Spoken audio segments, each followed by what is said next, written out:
అక్కడ రెవెన్యూ చట్టాలని క్షుణ్ణంగా ఒక్కసారి నేను మాట్లాడటం అయిపోయిన తర్వాత మీరు మాట్లాడదురు కానీ చెప్పండి.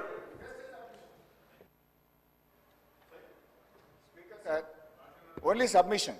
మన రూల్స్ బుక్ ప్రకారంగా ఇంత ఇంపార్టెంట్ బిల్లు మీరు రూల్ సస్పెండ్ చేసి బిల్లు ప్రవేశపెట్టిండ్రు, ఇప్పుడే బిల్లు మీద డిస్కషన్ అంటే బిల్లు కాపీయే మా చేతికి రాకుండా మేము ఏం మాట్లాడాలి సార్?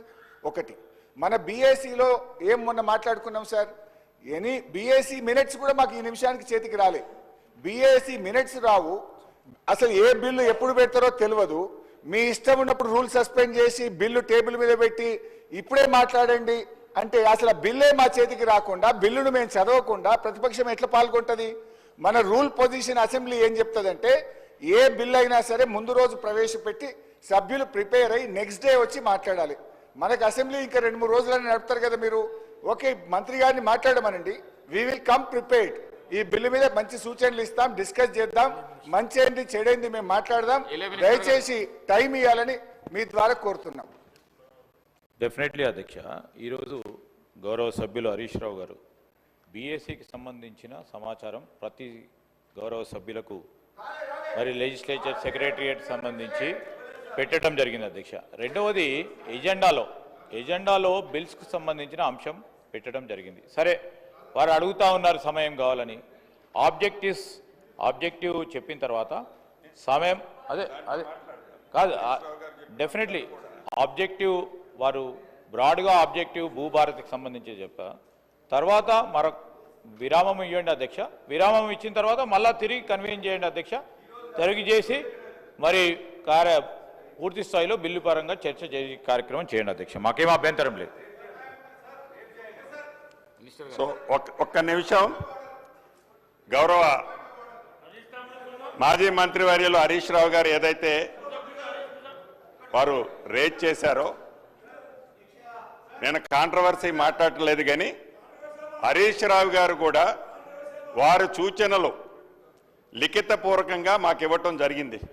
వాటిని కూడా ఈ బిల్లులో పొందుపరచబడిన ఏదైతే హరీష్ రావు గారు ఆనాడు 2020 యాక్ట్ని తయారు చేసే నాడు వారు అక్కడ ప్రధానమైన స్థానంలో ఉన్నారు.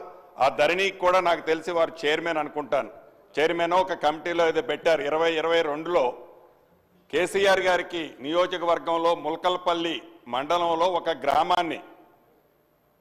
గ్రామాన్ని మోడల్గా మీరు చేస్తే ఈ ధరణి మీద వచ్చిన అబ్జెక్షన్స్ అన్నీ కూడా క్షుణ్ణంగా గౌరవ మాజీ మంత్రివర్యులు హరీష్ రావు గారికి తెలుసు. అక్కడ కూర్చున్న వాళ్ళందరూ కూడా ఈ చట్టంతో ఆనాటి ధరణితో బాధితులే.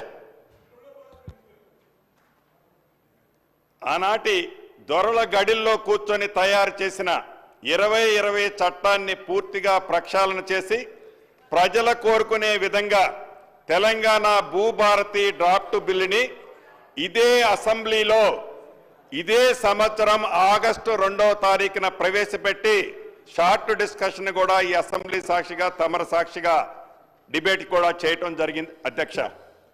ప్రజల నుంచి రావాల్సిన ఉద్దేశాలతో అదే రోజులో CCLI వెబ్సైట్లో కూడా ముసాయిదా బిల్లుని డ్రాఫ్ట్ బిల్లుని వెబ్సైట్లో పెట్టి సుమారు 40 రోజులు ఆ వెబ్సైట్కి అనేక మంది కవులు, మేధావులు, రిటైర్డ్ రెవెన్యూ అధికారులు, ఉద్యమకారులు, అదే రకంగా ఇందాక నేను చెప్పినట్లు హరీష్ రావు గారు కూడా గౌరవ హరీష్ రావు గారు కూడా 7 పేజీల లెటర్ రాయటం జరిగింది. అదే రకంగా మాజీ పార్లమెంటు సభ్యులు వినోద్ కుమార్ గారు కూడా 5 పేజీల లెటర్ డ్రాఫ్ట్ చేయటం జరిగింది. ఈ రకంగా వందలాది రిప్రజెంటేషన్లు, సూచనలు ఈ డ్రాఫ్ట్ దాని మీద ఇవ్వటం జరిగింది.